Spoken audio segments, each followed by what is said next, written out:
What's up, children? I-5150 Stranero here, and I'm bringing you our channel's first Moab gameplay by yours truly, and it's a team tactical Moab, which I think that makes it, I don't know if that makes it more impressive, but it's just, I don't know.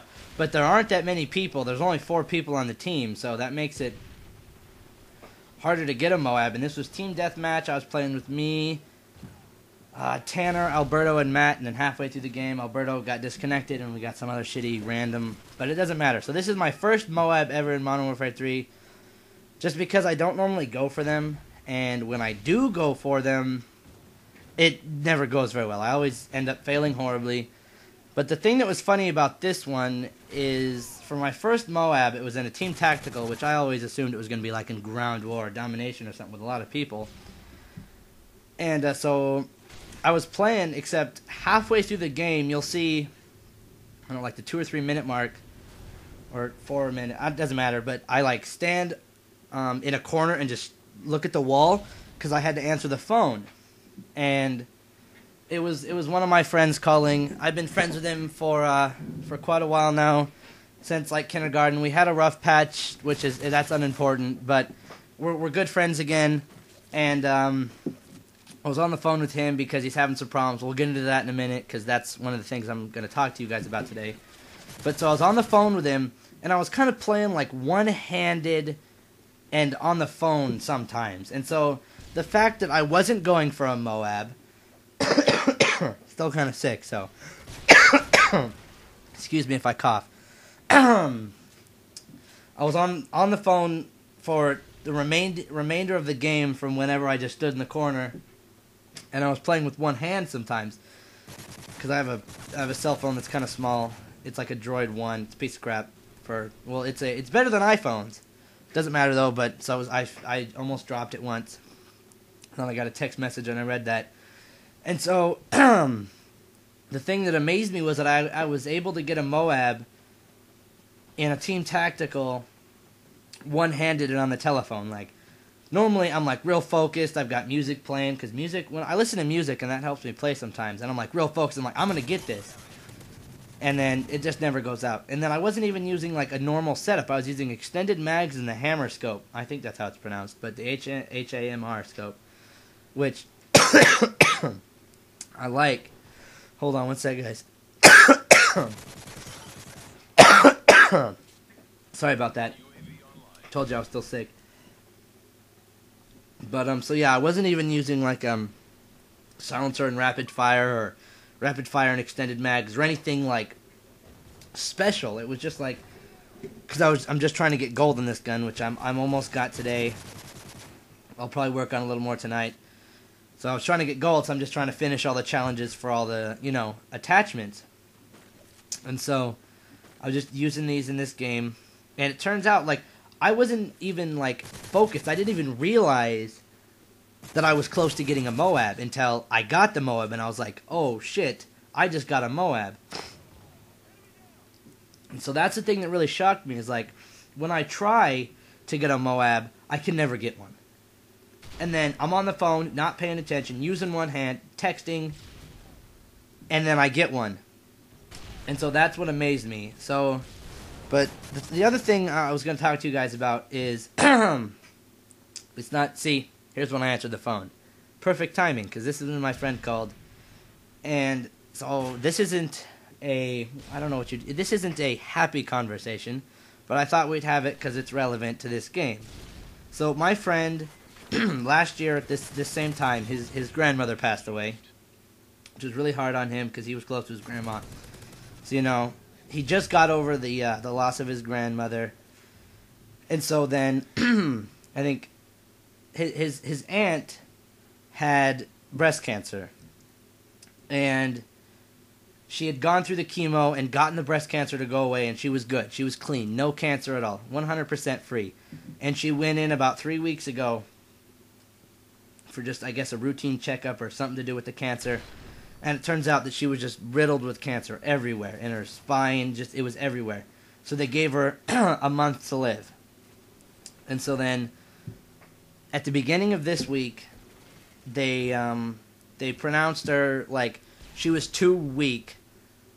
Like her body couldn't handle the chemotherapy anymore. And so hold on, guys. And so they took her off and they gave her, I think, like a week to live, which sucks.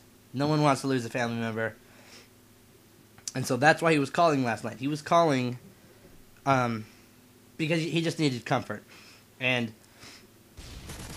I had told him beforehand that when he because when they told him that his aunt wasn't going to live more than a week because she was too weak for the chemo, I told him, you know, if you ever feel like you need to talk about it or you need to like vent or something or anything like that, just call me.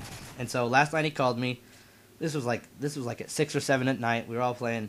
So I answered the phone with him. I talked to him for about half an hour, and then he tells me that he's got to go. He's going to go call his aunt. So then I hang up, and he calls his aunt. He talks to her, and then 11:30 at night, I'm laying in bed, and my mom comes in, and I was asleep, and she wakes me up. She's like, "Jacob's on the phone." I was like, "Why is Jacob calling at 11:30 at night?" And so apparently last night, his aunt had passed away.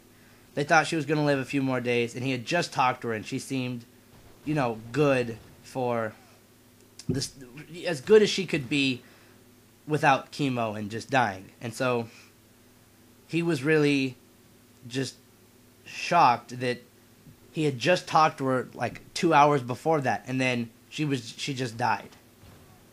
And so he called me, and I was like, and so I feel kind of bad, but because I'm sick, I took NyQuil before I went to bed. And if any of you have taken NyQuil and then gone to sleep and then been woken up, you're not really, you know, all there. You're not like listening. You just kind of, you know, just talk to them. And so he told me, I remember him saying his aunt had died, and I was like, I don't remember anything after that. I just remember him telling me his aunt died. And apparently I said, that's cool. And I felt like a total jackass when he told me that today, because his mom is having a really hard time because that was her sister. And just last year, his mom's mom, his grandma passed away this time last year. So she was having a hard time, and so I felt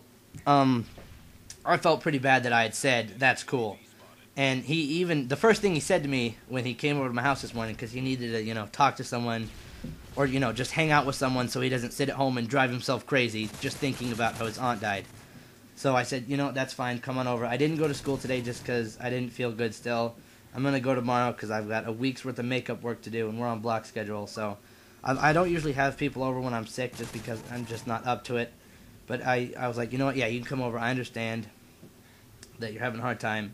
So he came over today, and we just kind of hung out, and we talked about it. And, you know, he was having a good time, too, because we were playing Forza, and we were just hanging out and trying to get his mind off of the fact that his aunt had died. And so that was me being the good friend that I am, trying to help him through it.